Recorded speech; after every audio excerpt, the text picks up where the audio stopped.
So this is the first ever Mercedes-AMG SL43 Roadster, which was introduced as part of the brand new 7th generation or R232 generation of the SL Roadster. The new SL features a 2+2 seat configuration, which is something we haven't seen since 1989 in the SL. On top of that, the entry-level SL43 has a new power plant. We have a turbocharged 4-cylinder that uses Formula One AMG Petronas derived technology. We haven't seen a 4-cylinder in the SL since the 1960s. So what you have here is a really interesting value proposition for the entry-level SL, which starts at $109,900, and this car, as equipped, which we'll be looking at today, has $129,500. So obviously there are some varieties of options that can change the price quite a bit before working your way up to the bigger V8 cousins of the SL55 and the SL63. So starting with what is perhaps the most interesting part of the brand new entry-level SL is, of course, the engine. What we have here is a handcrafted AMG turbocharged 2-liter 4-cylinder, which even uses AMG Petronas Formula One technology. It's also the first time that we've actually seen a 4-cylinder in the SL since the 1960s. Now, talking a little bit about that AMG Formula One technology, where we'll see that is right here in this fairly sizable turbo on the passenger side of our 4-cylinder. Now, what they've done is they've added an electrical motor to the turbo, which keeps the turbo spooled up, which means you have more boost available, therefore a more responsive engine and a better driving experience. Now, this engine and this turbo are rated for 375 horsepower and 354 pound-feet of torque, and it also has that 48-volt mild hybrid system, which helps with fuel economy and some other things, such as shutting the engine off and even adding technically 13 horsepower with that starter generator motor, but we won't really get into that because it's not a true hybrid. It's a mild hybrid, so it kind of helps in certain situations.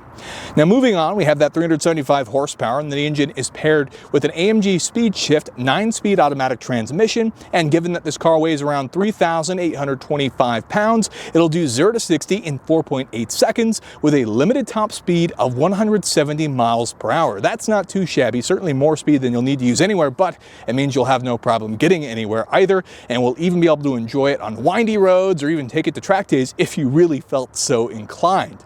Now, moving on to some of the other features, let's talk economy, because this is a 4-cylinder, right?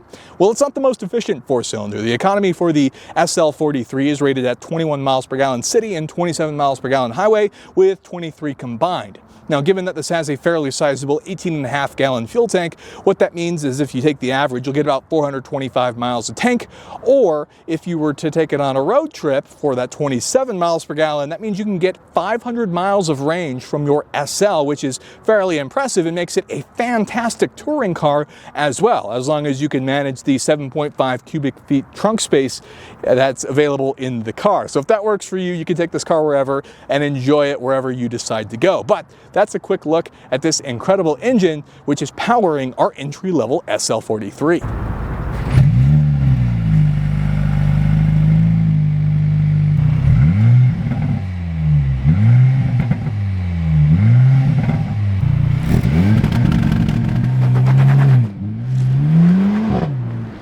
So moving on to the exterior of the Mercedes-AMG SL43. This particular car is finished in white Moonlight Magno, which the Magno line is a higher, more expensive option of paint that has a more resilient finish to it, and this car has a satin white appearance that I think looks just fantastic. On top of that, this car was optioned with a red convertible top.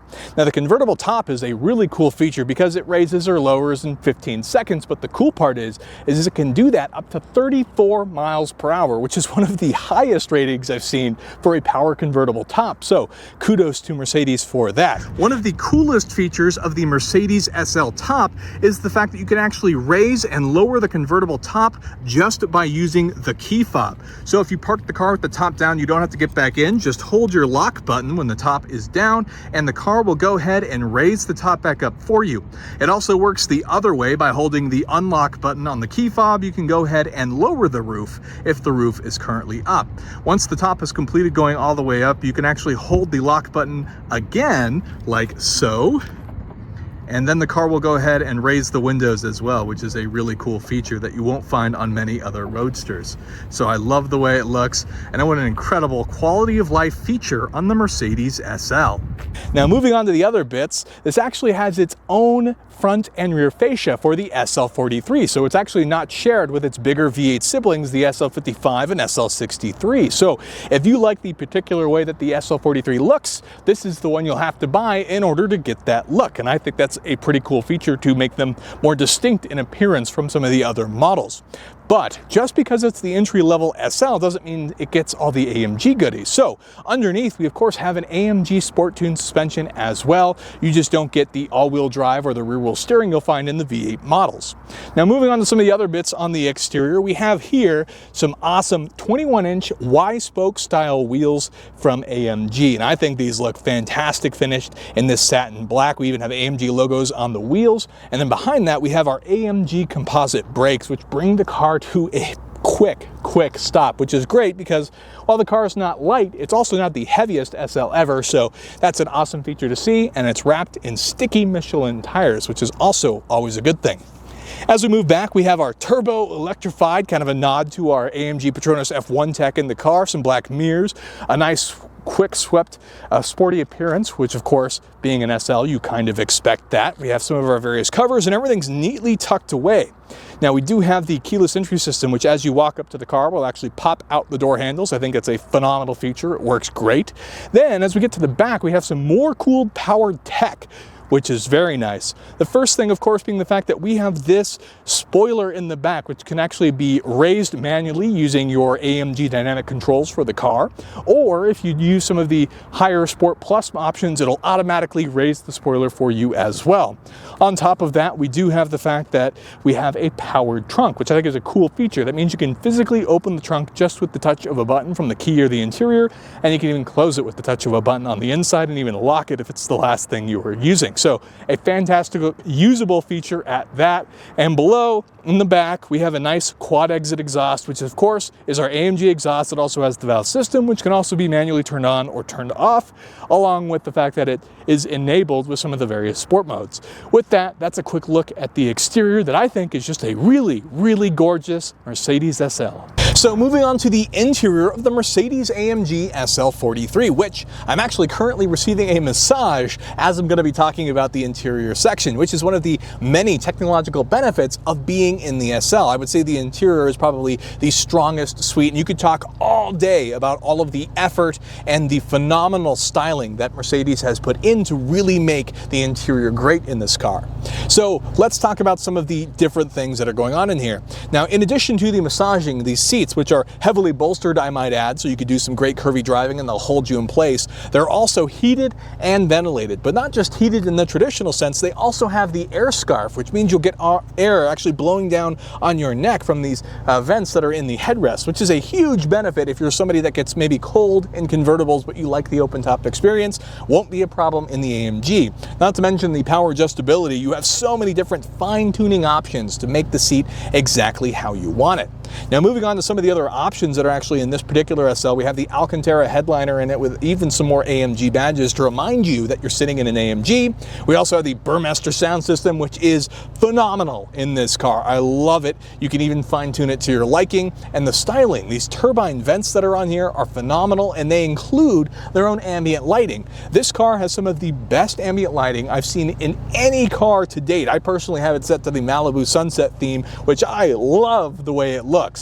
Now on top of that, let's look into some of the nitty-gritty details of everything that's going on here, not to mention the fact that there's nice details in the door of the driver's seat, the fact that you have your memory settings and your seat controls, but also have functions where you can actually touch an all button and you can raise every single window in the car with the touch of one button, which is something really cool you won't find on other convertible models. You can also pop the trunk if that's an important feature. Moving on to our steering wheel here in the middle, this has a flat bottom AMG steering wheel, which of course has some really cool driving controls, and the controls in the steering wheel actually help you to adjust the digital display that's in front of you as well. It's a 12.3-inch digital display in front, and you can adjust each side using your left or the right for the corresponding side that you wish to adjust on the steering wheel itself, which is a really cool feature and a great attention to detail to make everything adjustable and interactable in the AMG. Below that, we have our driving controls, our sound system controls, but more importantly, these little dials at the bottom are my favorite. The right side is for adjusting your driving modes. Obviously, comfort is what you start in, but it also has the Sport and Sport Plus. If you want race, you'll have to buy the SL55 or the 63. Now, these will actually change the vehicle's dynamic handling characteristics thanks to all of the AMG bits that dynamically adjust the car, and it's super easy to adjust and does things automatically, or you could adjust it in your controls as well, depending on what you want to do with the car. On the left side is probably my favorite feature. You have these little touchscreens as well, so you can actually touch this and change what you have here. You have two features at any one time. I currently have the spoiler set up and the exhaust set up. So with a touch of a button over here, you can actually adjust both of those items, or you could change it to other items of the car if you wanted to adjust it over here, but that's my personal preference. One of the other cool things they did is this is a convertible, so sometimes the sun gets in and it could be hard to see our huge iPad-sized LCD display in the middle, which does have obviously Apple CarPlay and Android Auto to play through your Burmester system. But it can also be adjusted itself. The screen itself has some options to adjust the display angle, which you can go ahead and slide on the display itself, or it'll ask you if you want to do that automatically when you go ahead and raise or lower the top, which is a pretty cool feature of the car as well. Not something you'll find very often with the car, but you can go ahead and adjust it however you like, and the screen will move so that you don't have the glare. Below that, we have some of their sort of like haptic feedback. I love the way you can adjust things with just sliding your fingertips. Is such a great way to interact with the car. And then below that, we actually have a wireless charger with some USB Type-C ports and some cup holders, which are so-so, and some spots to make sure that your key gets detected. We have the pseudo leftover piece that kind of wants to be a shifter, but you have a column shifter in this car. And then we have some storage as well, not to mention the 2+2 configuration, which we haven't seen since 1989. Which, if you don't have anybody sitting back there, that's just going to serve as a great place to actually hold your wind deflector as well while you're driving the car. So all in all, it's an incredible interior experience. Mercedes makes some of the best interiors in the game, and the SL43 is no exception. This is one of the, I would say, greatest value propositions of getting the entry-level SL. Means you get access to the SL interior, the quality, and of course, the technology. Okay, so what's it like to drive the Mercedes SL43? Well, first and foremost, it feels like a luxury car. You get a smooth and balanced ride, and in the comfort driving modes, the car even has a lot of this sort of hybrid stopping where it shuts off the engine, and it's clear that the engine is really shifting more so for fuel economy and to have smooth shifts rather than focusing on performance. However, thanks to the AMG dynamic drive systems in this car, the minute you put the car in Sport Plus, which we currently have here, to take it out on your nice local curvy roads, the car really changes up quite a bit. You get a totally different driving experience as the dampers change, the transmission and motor change to improve the shift points and the responsiveness of the car, which makes it just a better driving experience. Not to mention the fact that you get that beautiful AMG exhaust that kicks in as well. And really what you get is a nice touring car that is not necessarily the best in both worlds, but it adds the ability to do both in a really nice sense. Currently, we actually have the top on. I prefer cruising with the top down, but for the sake of audio, we have it up. And that brings up another point to talk about how quiet the car is. I do have the exhaust going, and obviously we have some of that sound that gets funneled into the cabin, but there's no actual wind noise or outside noise that's really making its way to the cabin, which is really impressive. Huge kudos to Mercedes for being able to create a convertible that is super quiet, because sometimes it can be hard to seal these things up and you get all sorts of extra wind noise, but that's not the case here with the Mercedes SL. So you definitely get what you pay for in terms of the overall build quality of the car and its ability to seal and function as a convertible.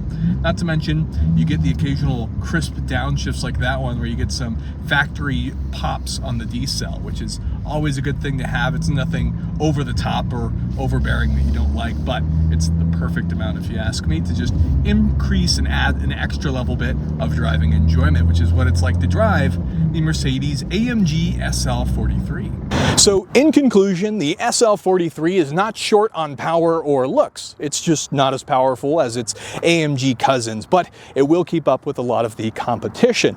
Now, what it doesn't have is all-wheel drive or rear-wheel steering like some of the competition and even its V8 powered cousins. So if you need all-wheel drive because of the area you live in, you'll have to look elsewhere. Now, it's also got a 2+2 seating configuration. A lot of the competition doesn't have that, but the back seats aren't really that usable, more so in a pinch or to put your bags in. So if that's a must for you as well, you may consider looking elsewhere, as it's not that much of a value adder.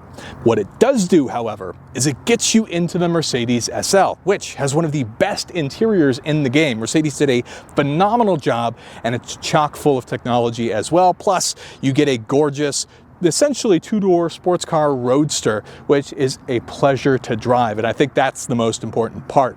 Now, if you enjoyed the video and want to let me know your opinions of the SL43, let me know down below, or if you have one and could let us know what you think, also drop that down below.